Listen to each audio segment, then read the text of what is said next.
Pai do Senhor, meus irmãos, o Walson Salles falando aqui. E aí, todo mundo bem? Resolvi gravar esse vídeo aqui rapidinho para explicar uma coisa bem importante sobre a relação entre ciência e teologia e a relação entre ciência e Bíblia, tá? Então eu quero falar rapidamente aqui sobre 4 princípios que guiam a controvérsia entre ciência e teologia, tá? São 4 princípios orientadores.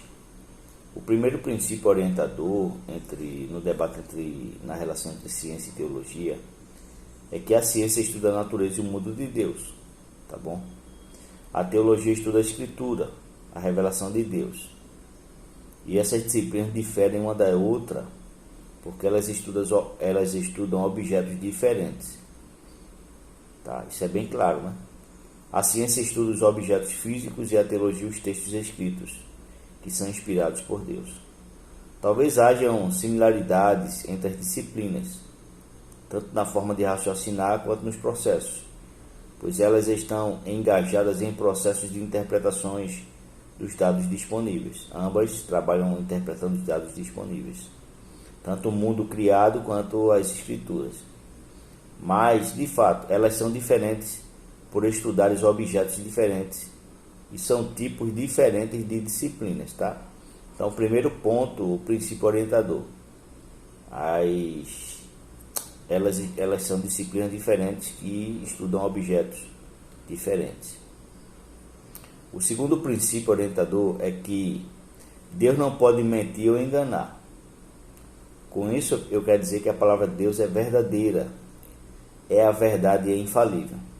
Não há coisas na Bíblia que são enganosas, falsas ou mistificadoras.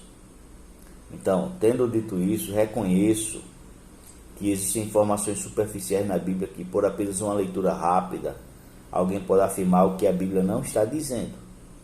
Por exemplo, se você ler lá Colossenses 1,17, que diz que Jesus é o primogênito de toda a criação, e em uma primeira leitura superficial do texto, você pode entender que Jesus é um ser criado, ou seja, o primeiro ser criado, como dizem as testemunhas de Jeová, pois elas interpretam este versículo de forma plena, natural, direta, concreta e isolada. Mas não é isso que Paulo está dizendo no contexto geral. O fenômeno descrito aqui é exatamente o da leitura superficial do texto. Perceba isso. Quando depois de uma leitura superficial isolada se extrai, entenda-se aqui se extrai entre aspas, tá?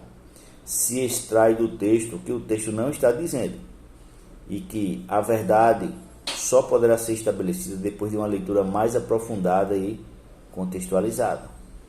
Apesar da Bíblia ser infalível, isso não impede que uma primeira leitura superficial isolada do texto nos dê uma interpretação equivocada. Perceba, a Bíblia é infalível, inspirada, inerrante, mas é possível fazer uma leitura equivocada que fazer uma interpretação equivocada e elaborar doutrinas erradas. Então, temos que ser cuidadosos ao assumirmos uma interpretação do que pretensamente o texto está dizendo. Será que o texto diz exatamente aquilo? Algumas ações são necessárias para interpretarmos um texto. Por exemplo, atos criativos de Deus, descritos na ordem natural, não podem ser interpretados como atos de enganos de Deus. Tá? Por exemplo, Deus não permitiria que registros fósseis fossem colocados nos estratos, indicando que existiram uma infinidade de espécies que agora estão extintas e que existiram antes do homem entrar em cena. Tá? Isso pode ser uma interpretação ou não, mas devemos levar em consideração. Deus não colocaria um registro fóssil com a intenção de nos enganar, como se quisesse dizer que o universo e a Terra fossem mais antigos do que realmente são. Mais antigos do que realmente são. Tá? Sabemos de uma coisa, de forma incontestável. Tá? Deus é digno de confiança. Sua palavra é digna de confiança.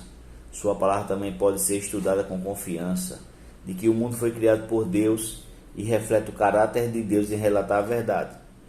Agora, uma coisa é certa: o mundo é relatado como sendo caído. o mundo natural foi corrompido pelo pecado. Você pode ver isso em Romanos 8 e Gênesis 3.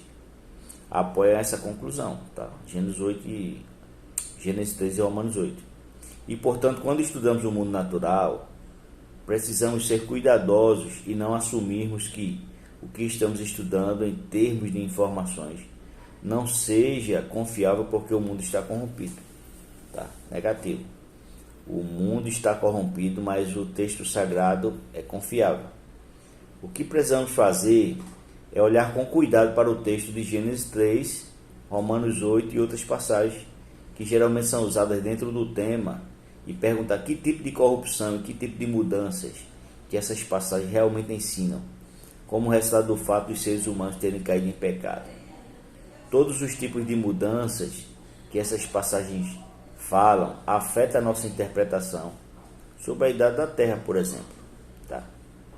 Então, eu estou de fato fazendo um adendo sobre a questão da idade da Terra e quero dizer aqui que o tema da idade da Terra não é um teste de ortodoxia, não é um tema central. Tá? Para você ter uma ideia, o que aconteceu no debate entre Marcus Eberlin, Adalto Lourenço e outro cristão criacionista, e os ateus, Sérgio Sacani, Pirula e outro, lá que eu não lembro o nome agora, todos os dois grupos competentíssimos naquilo que tentaram defender. Mas eles passaram quase 11 horas tentando debater sobre a idade do universo, a idade da Terra.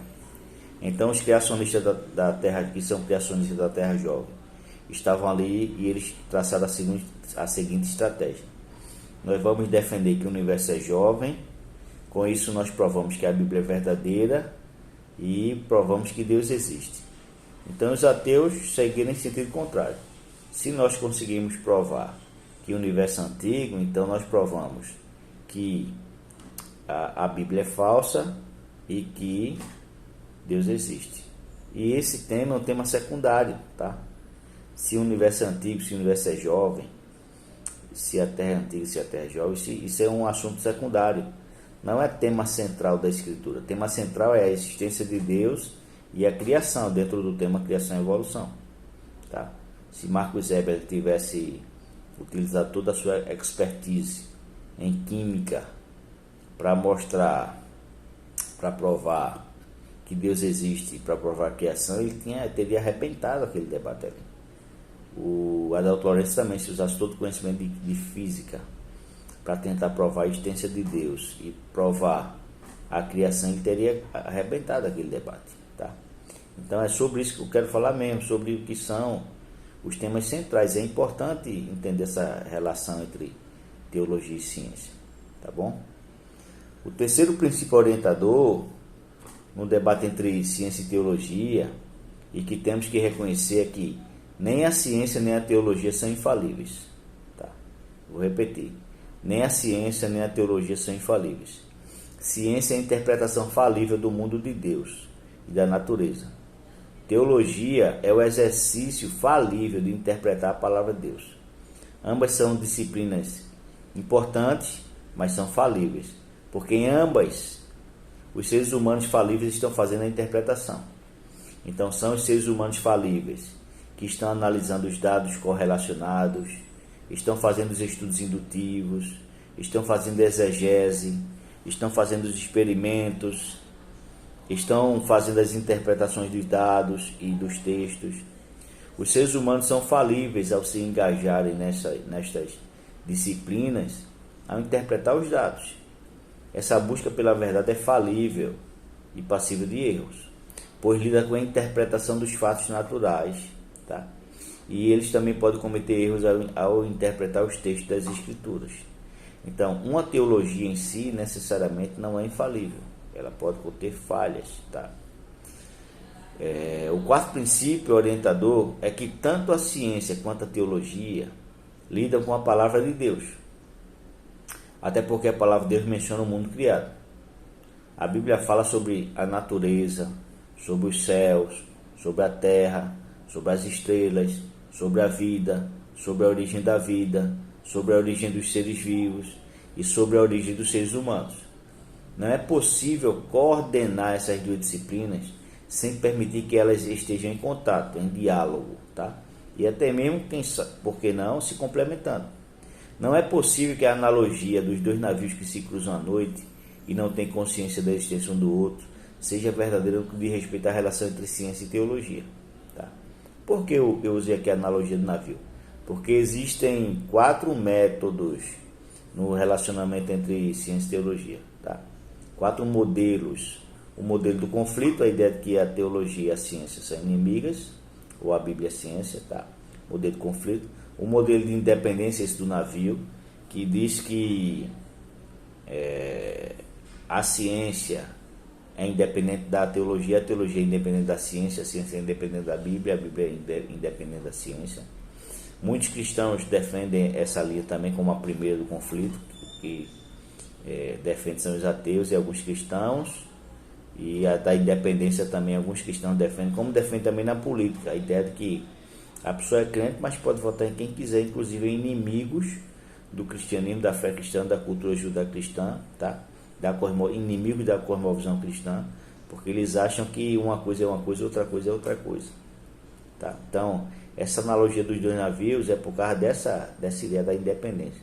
Então, temos um modelo de diálogo em que a ciência e a Bíblia, a teologia e a ciência devem estar em diálogo, e o modelo da complementaridade, a ideia de que a Bíblia e a ciência podem e devem aqui ou ali se complementar, se corrigir mutuamente, tá? Não, a ciência não corrige a Bíblia, a ciência corrige a teologia. A ciência pode corrigir a nossa interpretação, tá? do texto bíblico, como já aconteceu na história, tá bom? Como já aconteceu na história.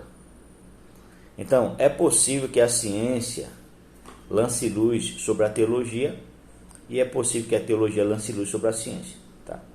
Porque elas estão relacionadas sobre assuntos que se cruzam.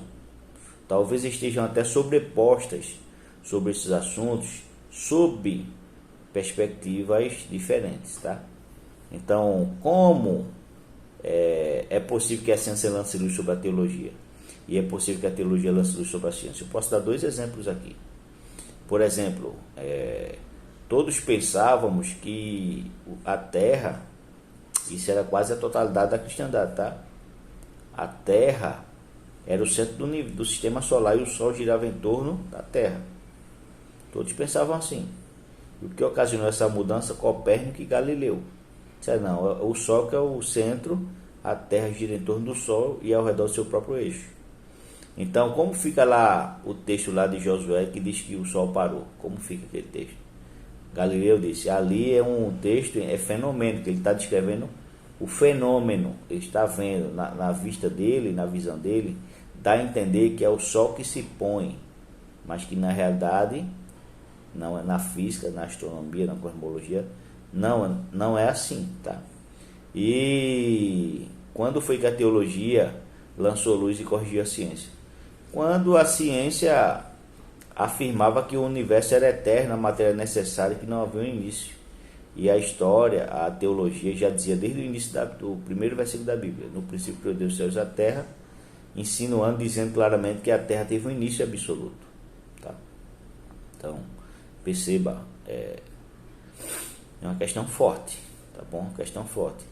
E a ciência, com a teoria do Big Bang, provou que o universo teve um início absoluto. Então, tempo, espaço, matéria e energia surgiram nesse evento, tá? Então, o universo não é eterno, contingente.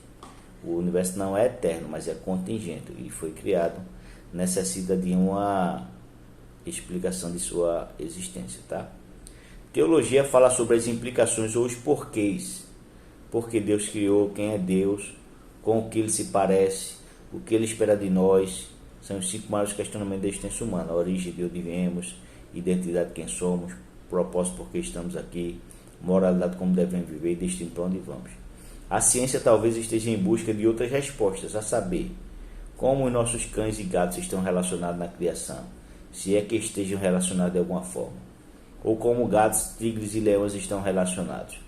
Agora, existem algumas perguntas que os evangélicos fazem sobre a ciência e teologia, que ambas podem ou parecem responder, como: qual é a idade do universo? Muitas pessoas acham que a resposta a essa pergunta vem da ciência e outras acham que a resposta vem da teologia.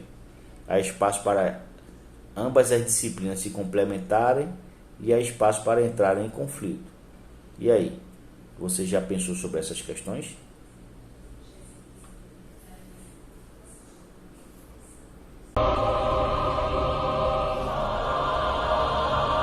Música